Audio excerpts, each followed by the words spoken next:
Hello everyone. Our topic of discussion today is airway resistancy.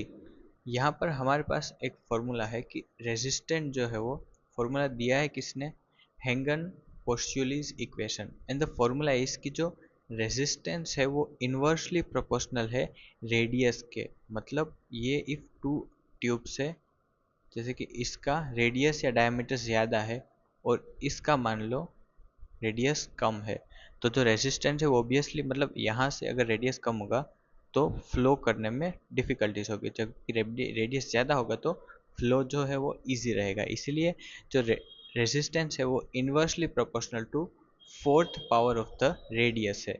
So resistance is inversely proportional to fourth power of radius. अभी अगर ऐसा हो तो हम इस स्ट्रक्चर में देखें कि ये जो ट्रेकिया है उसका रेडियस सबसे बड़ा है।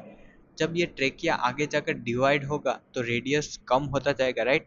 सो अगर इस ट्रेकिया को हमने क्या बोला कि ये डिवीजन जीरो है, सो इस डिवीजन जीरो का रेजिस्टेंस इस ग्राफ पे प्लॉट करें। सो जो जीरो डिवीजन है यहाँ से यहाँ एयरवे के जो डिवीजन है मॉडल के वो वाले हैं कि जीरो से लेकर 23 तक, और एलवेलाई कौन सा होता है 23। सो यहाँ पे हम देखें ट्रेकिया जो कि जीरो है उसका रेजिस्टेंस यहाँ पे लाई करता है। अब आगे क्या होगा कि ट्रेकिया डिवाइड होगा, डायमीटर या रेडियस स्मॉल होगा, तो इससे रेजिस्टेंस जो है वो बढ़ेगा।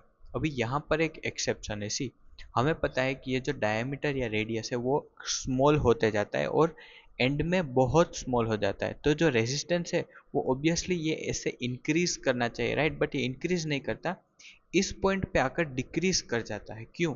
क्योंकि मान लो ये जो ट्रेकिया है वो जब आगे डिवाइड होगा तो यहाँ पर पैरेलल सर्किट्स आ जाएगी, और हमें पता है कि जो पैरेलल सर्किट्स होती है उसका रेजिस्टेंस कम होता है।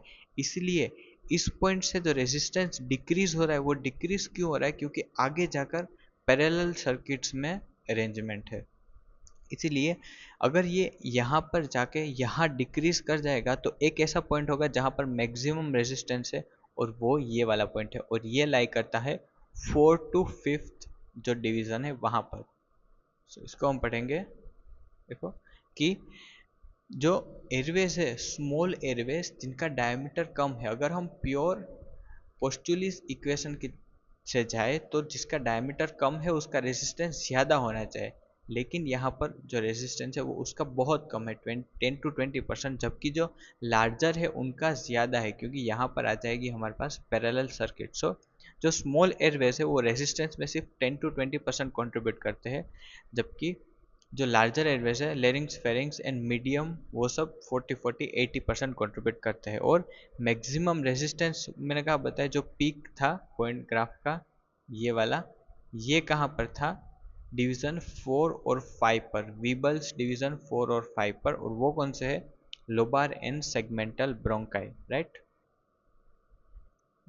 अभी देखिए टाइडल वॉल्यूम क्या होता है कि जो नॉर्मल इंस्पिरेशन में हम जितना वॉल्यूम इनहेल करते हैं और एक्सहेल करते हैं उसको हम बोलते हैं टाइडल वॉल्यूम। अब नॉर्मल इंस्पिरेशन के अलावा हम और कितना इंस्पायर कर सकते हैं उसको हम बोलते हैं इंस्पिरेटरी रिजर्व वॉल्यूम, एंड जो नॉर्मल एक्सहेलेशन है उसके बाद भी लंग में कितना वॉल्यूम रहता है उसको बोलते हैं हम expiratory reserve volume and residual volume.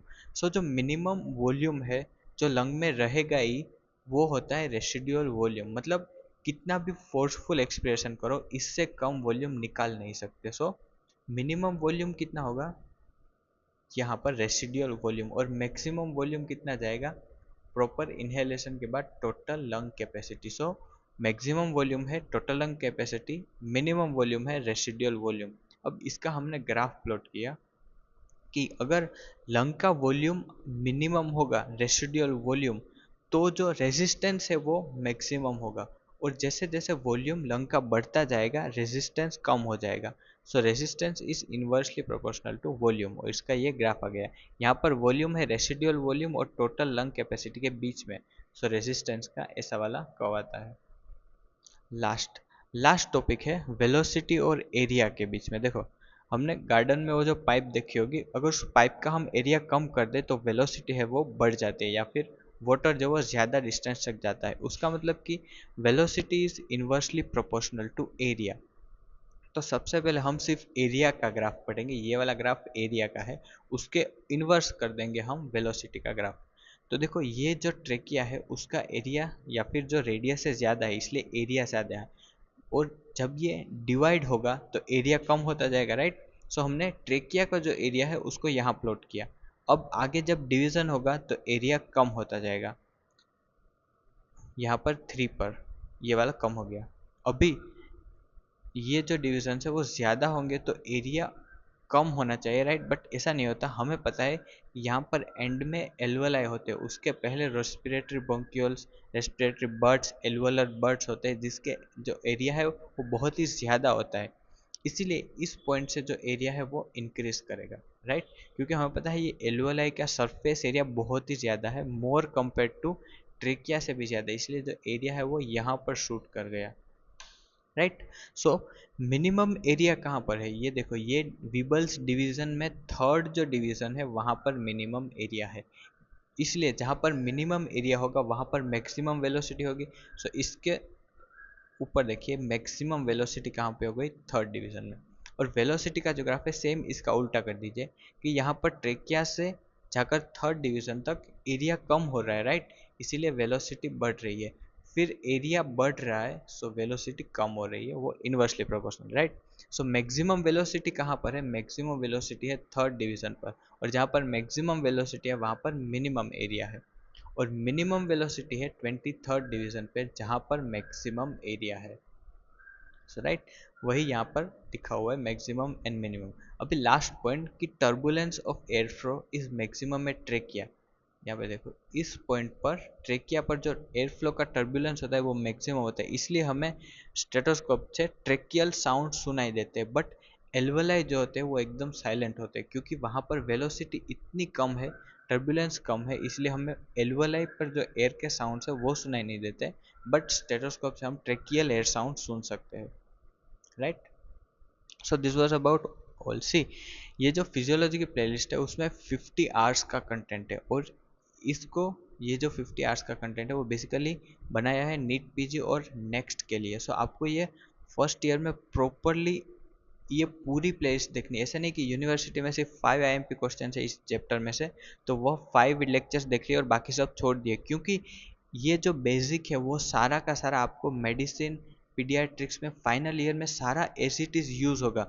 आप खुद सोचिए, जो पेशेंट होता है उसमें एक नॉर्मल फिजियोलॉजी होती है, नॉर्मल फिजियोलॉजी जब बिगड़ती है तभी उसको डिजीज़ होता है, राइट। सो डिजीज़ समझने के लिए हमें नॉर्मल फिजियोलॉजी समझनी पड़ेगी, राइट। सो आप आईएमपी क्वेश्चन से मत जाइएगा, प्लीज़ पूरी प्लेलिस्ट देखिए। और अगर आपको नोट्स नहीं बनाने, क्योंकि मेरे लेक्चर्स में बहुत ज़्यादा इमेजेस होते हैं, राइट। सो नोट्स बनाना इतना प्रॉपर नहीं रहता, सो आपको नोट्स नहीं बनाने तो रेडीमेड नोट से इसको परचेस कर लिए, इसमें सारा का सारा लेक्चर्स नोट्स गिवन है। बट जस्ट रिमेंबर कि 50 आवर्स का ही कंटेंट है, सिर्फ 50 आवर्स का। इफ़ प्रॉपरली किया जाए तो 1 मंथ में आप कंप्लीट कर सकते हो। और ऐसा नहीं कि ये क्रैश कोर्स है, सब कुछ एकदम डिटेल में पॉइंट टू पॉइंट समझाया है। आर्ट्स का कंटेंट कम है क्योंकि प्री पहले से ही प्रेजेंटेशन बनाई हुई है, राइट। सो ये आपको सिर्फ नीट पीजी नेक्स्ट में नहीं, फाइनल ईयर के सब्जेक्ट्स जैसे कि मेडिसिन पीडियाट्रिक्स उसका भी बेस बिल्ड करेगा। ऐसे इस तरह फिजियोलॉजी नहीं समझोगे तो मेडिसिन पीडियाट्रिक्स समझने में बहुत दिक्कत हो गई। इसलिए प्रॉपरली परचेस कर लो नोट्स, जो है वो सेकेंड थर्ड ईयर में भी रिवाइज करते जाओ। सो आपका मेडिसिन 30-40% सिर्फ फिजियोलॉजी लेक्चर्स में ही मैं कंप्लीट करवा दूंगा, ठीक है।